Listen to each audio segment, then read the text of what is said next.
Well, good afternoon, everyone. Today is August the 7th. My name is MightyStream, and I am brought to you by Hope Through Navigation. This is our Hood Recovery Services, and I am most certainly looking forward to doing the spiritual principle a day in a meditation with you. How are you doing? How is your August 7th going? My day has been a beautiful day. I believe it's been inspired. I feel really encouraged by the things that I perceive God to be doing in my life. I'm moving around a little bit before I get into the meditation. I just realized that um,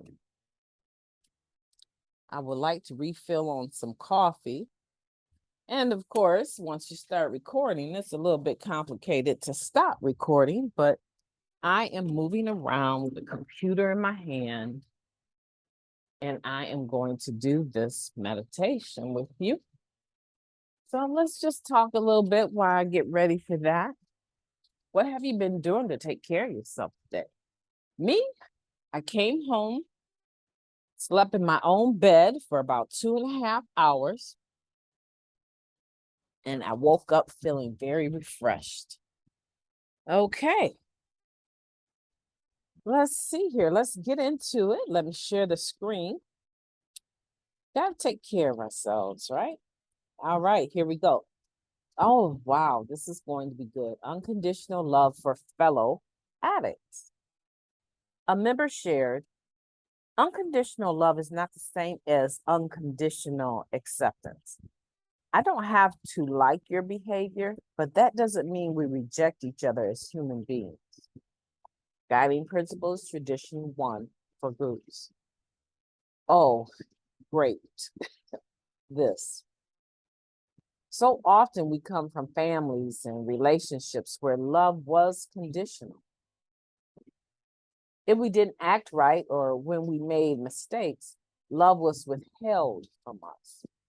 For many addicts, rejection of any sort is unbearable.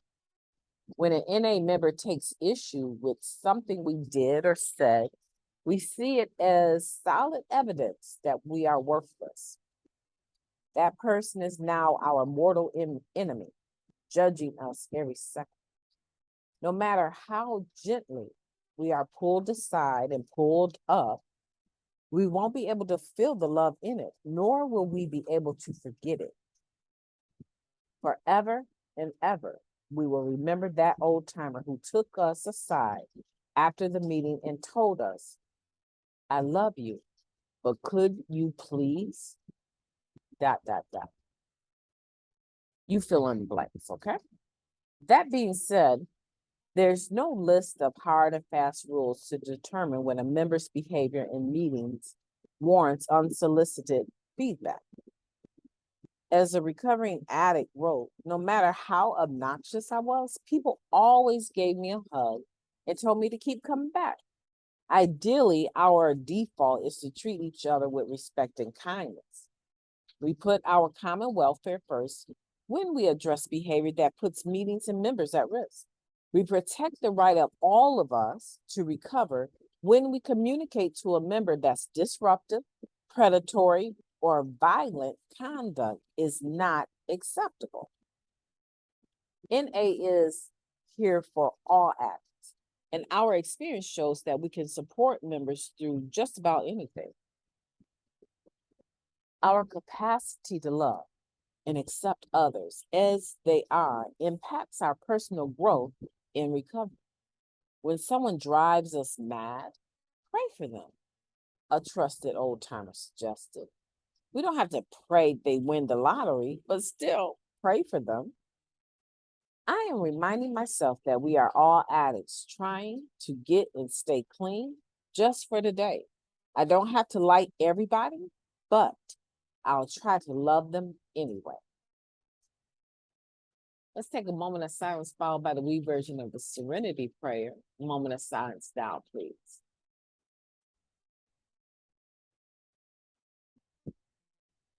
Thank you. God, grant us the serenity to accept the things we cannot change. The courage to change the things that we can, and the wisdom to know the difference. Just for today, please and thank you. You know, that big sigh, I'll tell you what was behind that sigh in case you're interested. Oh, when I said, God, grant us the serenity to accept the things we cannot change, and I sighed, it was in that little moment that I realized that when I said the word God, it kind of rippled off my tongue so fast, and I went right into the serenity prayer.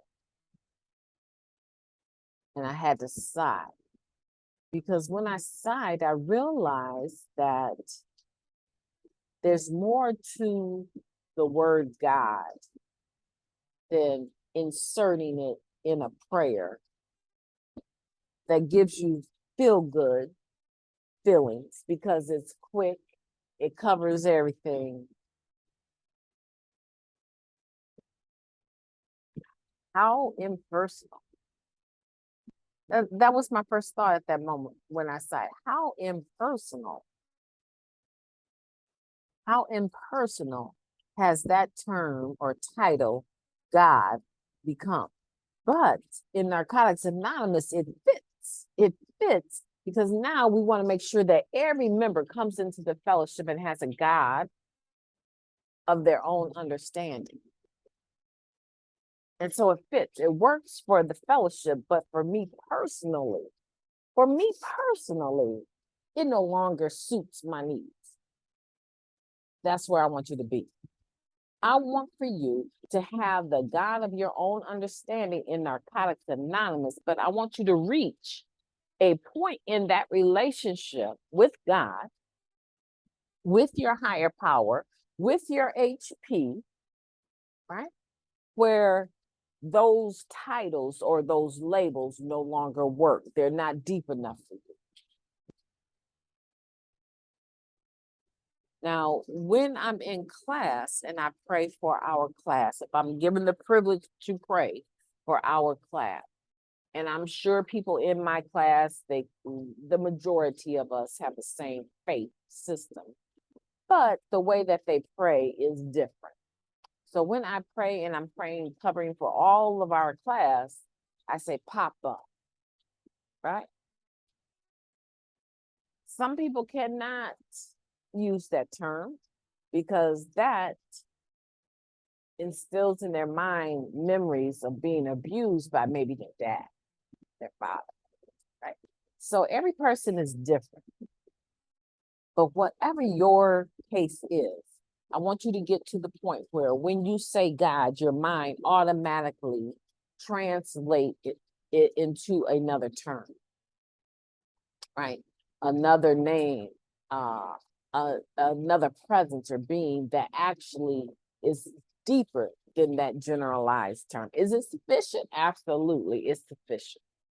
But that expression, I wanted to explain to you why I had that expression. I had that expression, that sign, because I realized that it's rote.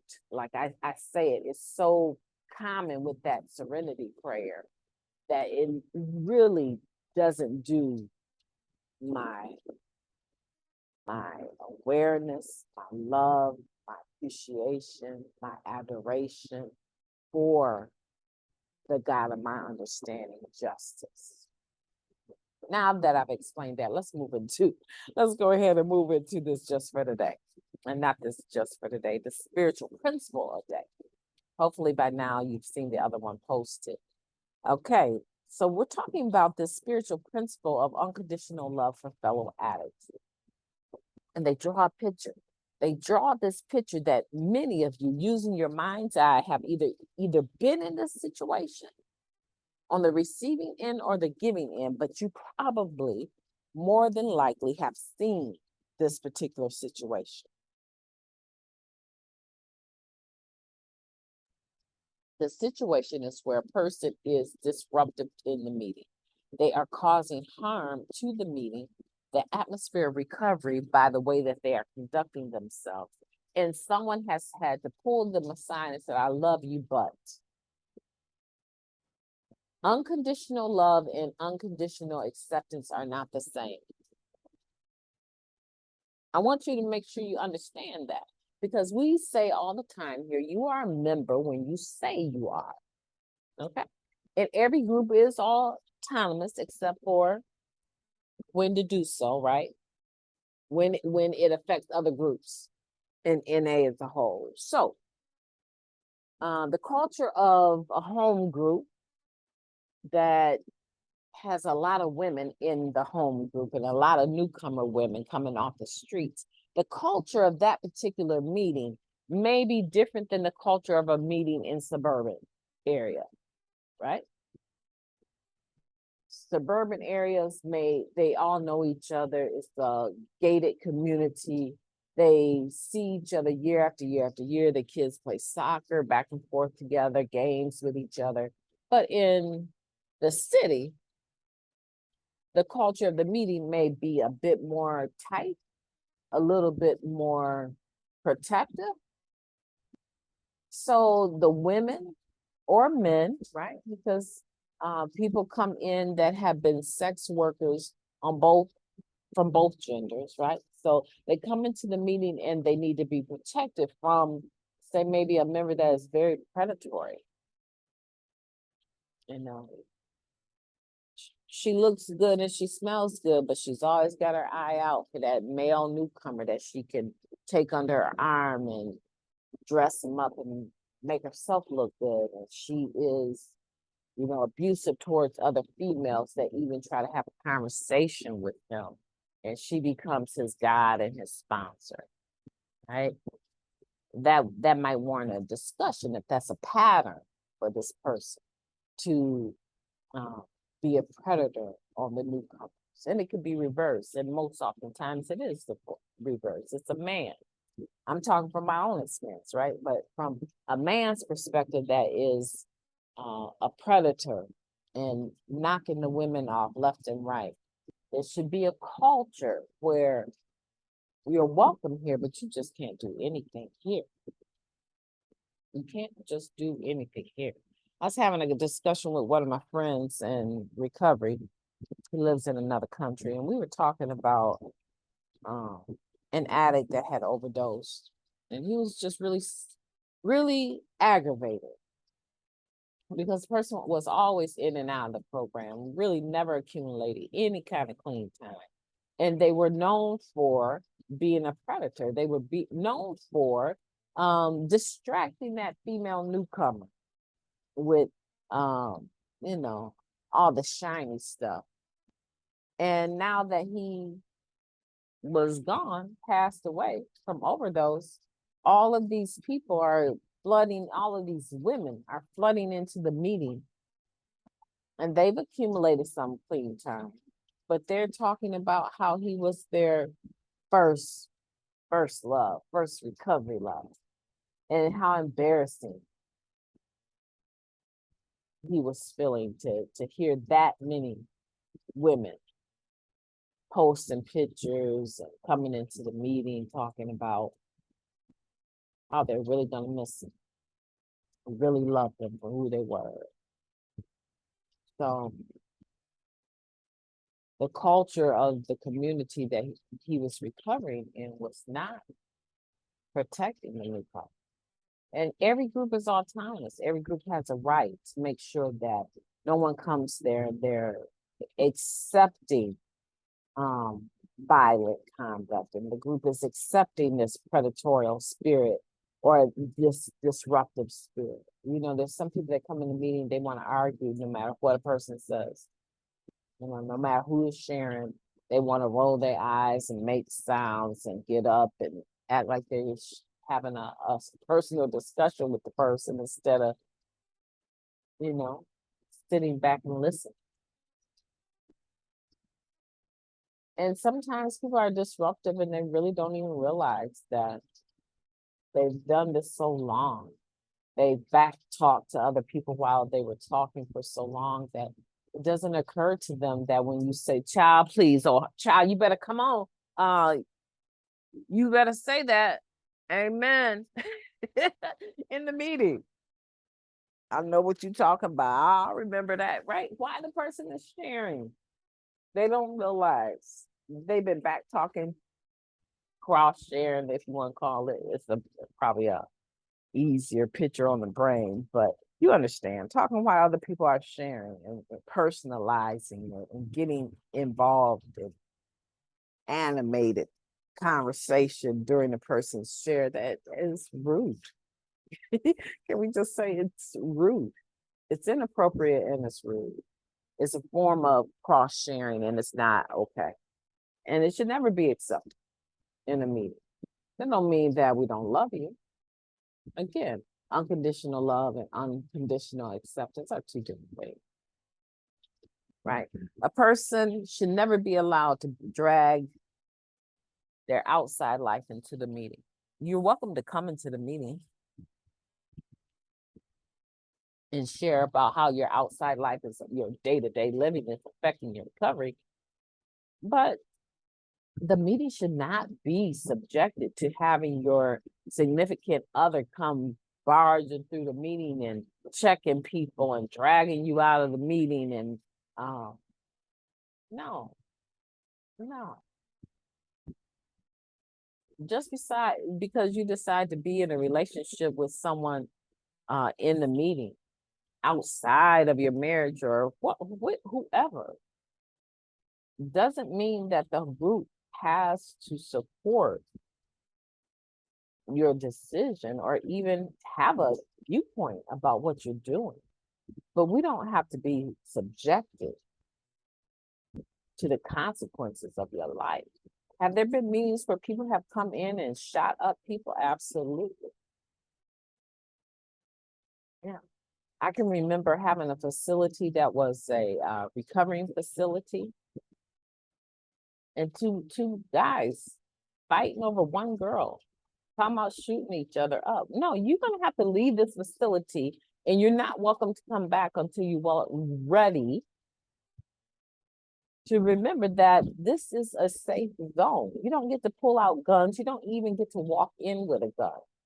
So I had to develop a security system, right? And I wasn't acting necessarily as an addict at that facility making meetings as much as I was an executive secretary trying to secure the property. I took a lot of flack for that, but we have to keep these places safe. And the way that you keep your meeting place that you're able to rent space from for the meeting is by making sure that all your members understand that we're accepting you in love, but we are not allowing you to ruin our opportunity to meet here. There is a difference between unconditional love and unconditional acceptance. Please remember that, to know the difference and to be sure that you're on the right side of history when it comes to this topic. I've enjoyed laughing and talking with you. My name is MightyStream, and I am an addict, and I am going to be talking to you tomorrow.